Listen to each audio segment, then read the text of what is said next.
আজ শ্রীরামপুর মহকুমার টেনিস ক্লাবের উদ্যোগে ও চন্দননগর পুলিশ কমিশনারেটের সহযোগিতায় শ্রীরামপুর টেনিস ক্লাবে অনুষ্ঠিত হয়ে গেল জাতীয় স্তরের একটি টেনিস প্রতিযোগিতায় অংশগ্রহণ করে পশ্চিমবঙ্গ, অন্ধ্রপ্রদেশ, বিহার, ওড়িশা, ঝাড়খণ্ড, তেলেঙ্গানা, গোয়া, হিমাচল প্রদেশ সহ মোট 11টি রাজ্যের 31 জন tennis player.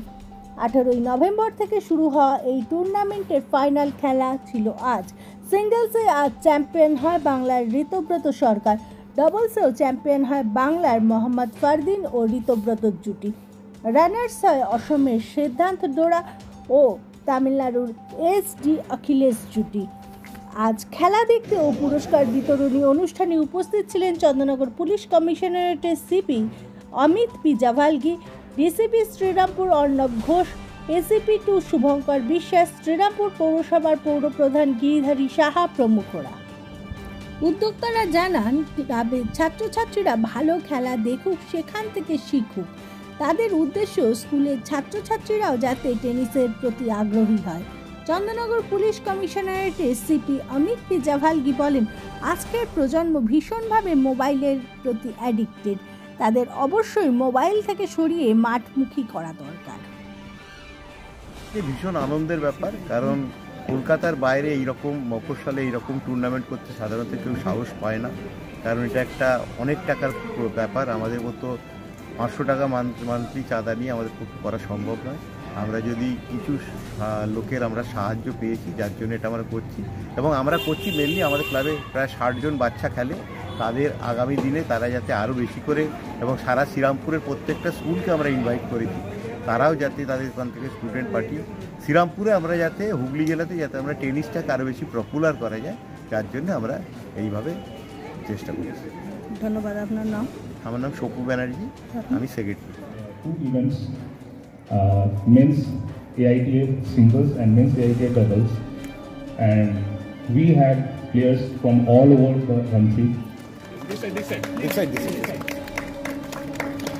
We hope VM will have our own Ritobroto Sarkar, the winner of HSTC Men's 1 Lakh.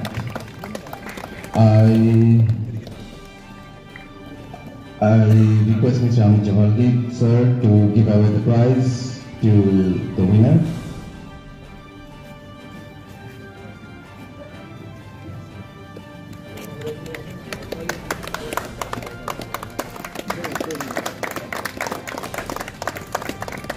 Definitely, there had to be a team which had to lose.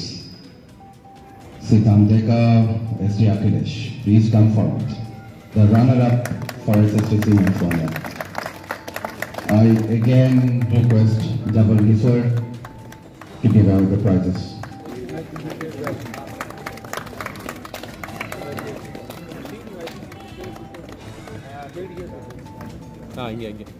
তো আমি এখানে মেম্বার হিসেবে বলছি, নট অ্যাজ ডিআইজি। খুব সুন্দর জায়গা, আমিও এখানে মাঝে মাঝে আসবো হয়তো। হ্যাঁ, দেখুন, Serampore sub division tennis club আমরা AITA বাচ্চাদের টুর্নামেন্ট করেছি। তো তাদের বাচ্চাদের টুর্নামেন্টে আন্ডার 16, আন্ডার 14 টুর্নামেন্ট করেছি, কিন্তু এটা মেন্স টুর্নামেন্ট এবং prize money tournament, 1 lakh rupees prize money tournament করছি আমরা।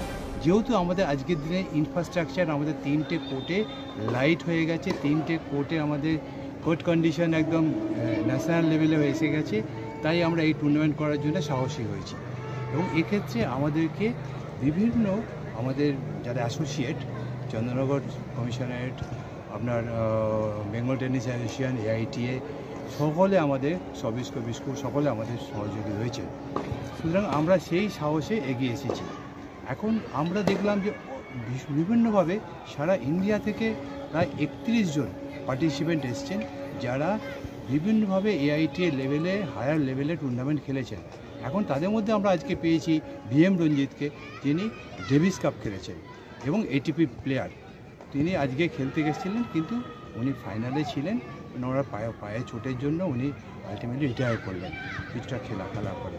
এখন ঋতব্রত খেলছে এবং তার সাথে ফারদিন, দুরাই বেঙ্গলের প্লেয়ার। ঋতব্রত বেঙ্গল নাম্বার 1, ফারদিনও ডবলসে খেলছেন, এবং তাদের সাথে আছে অখিলেশ এবং SD ডেকা, হ্যাঁ মানে সিদ্ধান্ত ডেকা। তো এনারা হচ্ছে এরাও ভীষণ ভালো প্লেয়ার। এই খেলাটা আমরা দেখুন, আমরা এনজয় করুন এবং আমরা চাই এরকম ভালো ভালো টুর্নামেন্ট করুক, আমাদের পরবর্তী জেনারেশনের বাচ্চারা যাতে খেলে, তারা এসে দেখুক এবং আমরা চাই আপনাদের মতো। দেখুন, শ্রীরামপুর খুবই বিখ্যাত ক্লাব এবং খুবই পুরানো ক্লাব। এমনি দেখা যায় কি প্রত্যেক জায়গাতে সিনথেটিক কোর্ট থাকে, এখানে ক্লে কোর্ট আছে, খুবই ডিফিকাল্ট হয় এগুলো মেনটেন করতে, কিন্তু এখানে অনেক বাচ্চারা এখানে খেলতে আসেন, কোচিং করেন। এনারা প্রতি বছরই কিন্তু একটা প্রেস্টিজিয়াস টুর্নামেন্ট আয়োজিত করেন, এখানে খুব ভালো ভালো প্লেয়ার এখানে আসেন। এবারই আমরা ডেভিস কাপ প্লেয়ারকে পেয়েছি, রঞ্জিত, উনি চেন্নাই থেকে এখানে এসেছেন। বেঙ্গল নম্বর 1 যে আছেন উনি এখানে খেলেছেন এই টুর্নামেন্টে, আর ওদের খেলা দেখে খুব ভালো লেগেছে। এদের স্পন্সরশিপ করা বলুন, যারা খেলার যে আছে, আমরা সবসময় আমরা সাপোর্ট করি। আমরা যে ক্লাব মেম্বার্স আছেন ওদের সঙ্গে বসে আলোচনা কী করতে হবে, আমরা কিছুটা যখন এদেরকে কিছু অসুবিধা হচ্ছিল, আমরা সব দিক থেকে ইনফ্রাস্ট্রাকচার ডেভেলপ করার জন্য সাপোর্ট করি। স্যার, পাশাপাশি আপনি নিজেও একজন প্লেয়ার, এই ব্যাপারটা? আমি খেলাধুলা ভালোবাসি। ব্যাপারটা হচ্ছে যে যখন আপনার খেলা করেন তখন মানুষের সঙ্গে মিশতে পারেন, আর একটা ভালো মানে বাড়িতে বসে টিভি দেখা বা এমনি আমাদের পুলিশের চাকরিতে এত চাপ থাকে, সেই চাপটা থেকে বেরোনোর জন্য এটা সবথেকে ভালো বলা যায় কি অ্যাক্টিভিটি। আর স্পোর্টস যদি খেলেন তাহলে শরীরটাও ভালো থাকে, শরীরচর্চা যখন ভালো থাকে মনটাও ভালো থাকে। হ্যাঁ, এটাও আছে কি মোবাইল যে আমরা অ্যাডিক্ট হয়ে যাচ্ছি, সে ওখান থেকে আমরা বেরিয়ে আসি। আর এটা শুধু খেলাধুলা না, আমরা যেখানে যাই খেলতে, আমার চোখে পড়ে কি এখানে ইনফ্রাস্ট্রাকচার ঠিক না, যতটুকু আমার ক্ষমতা আছে আমরা ইনফ্রাস্ট্রাকচার ডেভেলপ করি, যে এখানকার বাচ্চারা আগে চলে আসুক বা সবাই ভালো খেলা শিখুক, আর ভালো ন্যাশনাল লেভেল বলুন না স্টেট লেভেলে একটা ভালো নামটা হোক, এটাই আমাদের উদ্দেশ্য। Thank you.